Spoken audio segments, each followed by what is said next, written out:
Muy buen día, me da mucho gusto saludarles. El día de hoy vamos a abordar nuestra segunda parte. Recuerdan ustedes que en un video anterior analizamos la primera parte de nuestro juicio constitucional, que es el juicio de amparo, hasta el año de 1836, esto es, hasta el periodo de Antonio López de Santa Anna, con las 7 leyes constitucionales y el cuarto supremo poder conservador. El día de hoy vamos a partir de este punto para continuar con la evolución de nuestro importante juicio de amparo. Después del año de 1836, pasaríamos a una época importante, que es el proyecto de Constitución Yucateca del año de 1840. Este proyecto se da precisamente con la intervención de Manuel Crescencio Rejón y Alcalá. Manuel Crescencio Rejón y Alcalá, precisamente, es considerado uno de los padres de nuestro juicio de amparo. Tanto es así que a él se le atribuye la palabra de amparo, proteger, dar ese cobijo al gobernado. Esto se dio a nivel local, toda vez que este fue un proyecto de constitución yucateca que se dio con motivo precisamente del centralismo de Antonio López de Santa Anna. Yucatán, que se encontraba muy lejos del centro, pues decide y toma precisamente esta iniciativa de tratar de separarse de ese centralismo que estableció Antonio López de Santa Anna. Entonces consideramos que la primera vez que se utiliza la palabra amparo es en el año de 1840, con este proyecto de constitución yucateca y con Manuel Crescencio Rejón y Alcalá. De 1840 pasamos ahora al año de 1843. En este año, precisamente, Santa Anna decide suprimir el cuarto supremo poder conservador, pero sigue manteniendo ese centralismo tan férreo que estableció. Del año de 1843 nos iríamos a otro hecho muy importante, que es el año de 1847. En el año de 1847 se establecen las llamadas actas de reforma. Aquí es donde aparece el ilustre jurista jalisciense don Mariano Otero. Mariano Otero, precisamente, establece estas actas de reforma. Estas actas tuvieron la característica de que restablecen la vigencia de la Constitución de 1824 y dejan a un lado todo lo que hizo Antonio López de Santa Anna con sus 7 leyes constitucionales, con su cuarto supremo poder conservador y con precisamente sus actas de 1843. Entonces estas actas de reforma de 1847, como ya lo mencionamos, regresan, restauran esa vigencia de nuestra primera Carta Magna. Es importante resaltar que esta no fue una constitución, fueron actas de reforma que restablecen vigencia únicamente. De 1847 pasamos a otro hecho histórico de suma importancia. Este hecho histórico se da en 1849. Precisamente lo vamos a encontrar en San Luis Potosí. Ahí se presenta un acto de autoridad que es en contra de un gobernado, precisamente, que fue Manuel Verástegui. Manuel Verástegui recibe un acto de autoridad de parte del gobernador Julián de los Reyes, en donde deciden precisamente expulsarlo del estado de San Luis Potosí. Él entonces interpone ante un juez de distrito en San Luis Potosí un juicio de amparo. La sentencia la dictó el juez que se encontraba por Ministerio de Ley, que fue Pedro Sámano.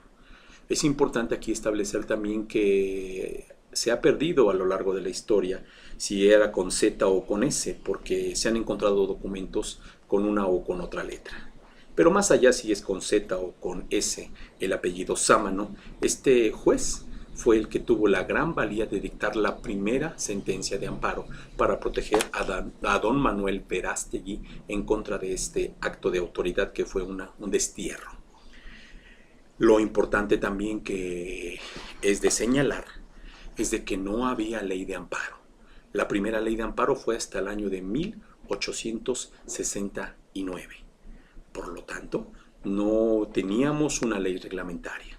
¿Qué hizo Pedro Sámano? Bueno, pues lo que hizo fue precisamente establecer que en base a las actas de reforma podía amparar, podía proteger a Manuel Verástegui. Se imaginarán el revuelo que se provocó, porque los juristas de la época, algunos decían que cómo era posible que podría emitirse una sentencia que amparara al gobernado sin que existiera una ley reglamentaria, sino únicamente basado en estas actas de reforma. Pero fue una gran valía porque a pesar de la oposición del señor gobernador, Pedro Sámano se mantuvo en su postura y el Poder Judicial de la Federación respaldó la decisión de esta primera sentencia de amparo. Nuevamente establecemos para contextualizar. Primera sentencia de amparo, año de 1849. Estado San Luis Potosí. Juez que dictó la primera sentencia, Pedro Sámano.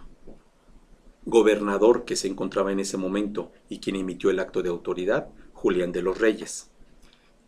El quejoso fue Manuel Verástegui. Y como ya hemos mencionado, no había ley de amparo.